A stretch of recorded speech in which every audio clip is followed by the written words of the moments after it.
Expensing presents Going Beyond ERPs for Effective Spend Management. In this video series, we cover the following topics. 1. What is spend management and what does it do for me? 2. What are the areas of spend management? 3. Trend of evolution to NewGen composite applications. 4. The 4 drivers to go beyond ERPs. 5. What does spend management do that ERP cannot?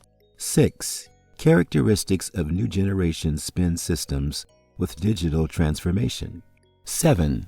How can you make a real difference in spend management for your company? This is video 3 of 7. Trend of evolution to NewGen composite applications.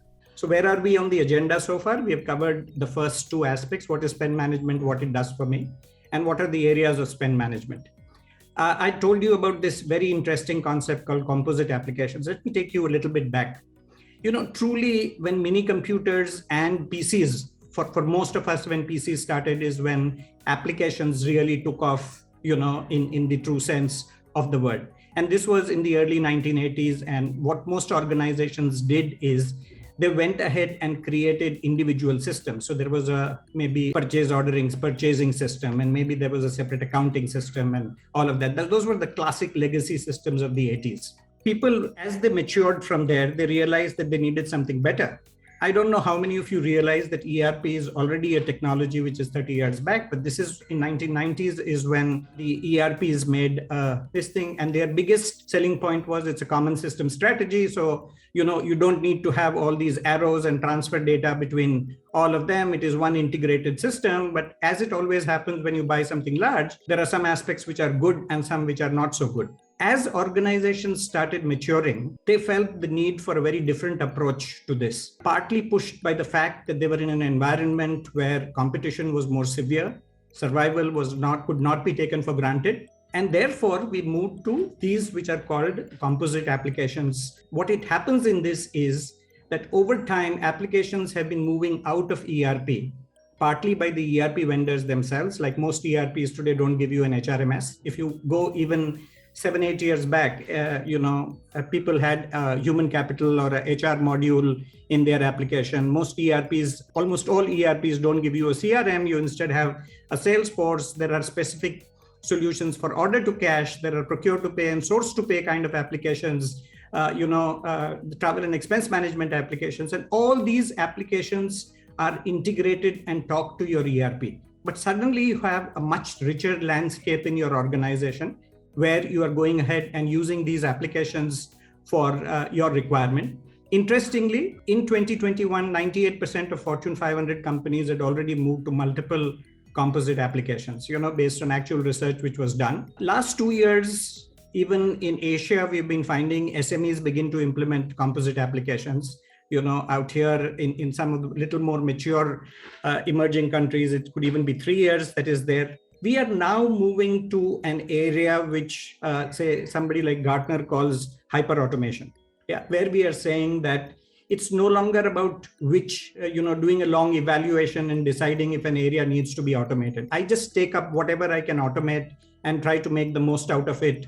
And it will serve me well, given the kind of environment that I'm going into. And one manifestation of hyper-automation, if you're a manufacturing company, is Industry 4.0, which you cannot do without composite applications going ahead and talking to your existing ERP, because the ERP will not give you, MES and some of the other kind of things which are a prerequisite for Industry 4.0. Let's take this one step further.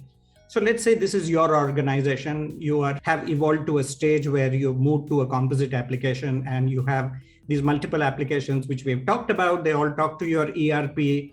As a user of this particular system, you don't, know whether the data is being exchanged or not. You get the data that you want exactly the way you want it. But now you're realizing that it is not sufficient for me to be a composite application. I also need to talk to my value chain out here, who may be on an ERP, who may be on a composite application, whichever way it is. And one whole aspect is your clients, so your order to cash system, talking to other organizations, typically your clients, exchanging data between them using things like portals and aspects like that, which we talked about earlier as one example. or your vendors. So again, you have your vendors and they're talking to your procure to pay or source to pay kind of applications out here, and you are exchanging data between them. So we are talking about evolving to a system, and it should be interesting for each one of you to ask yourself where you are on this kind of a landscape of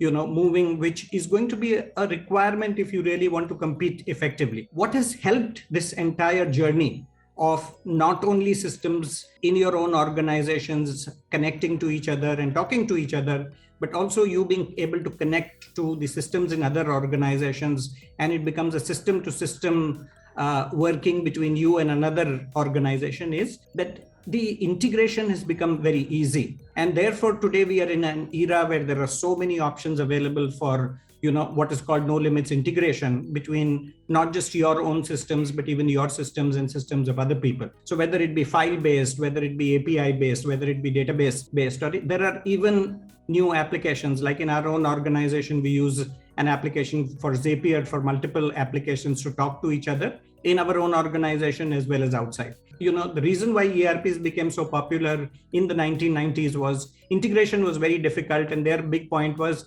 all systems built in one and therefore come pre-integrated. Today, you can afford to go for the best of breed application in each one of these areas as you move ahead.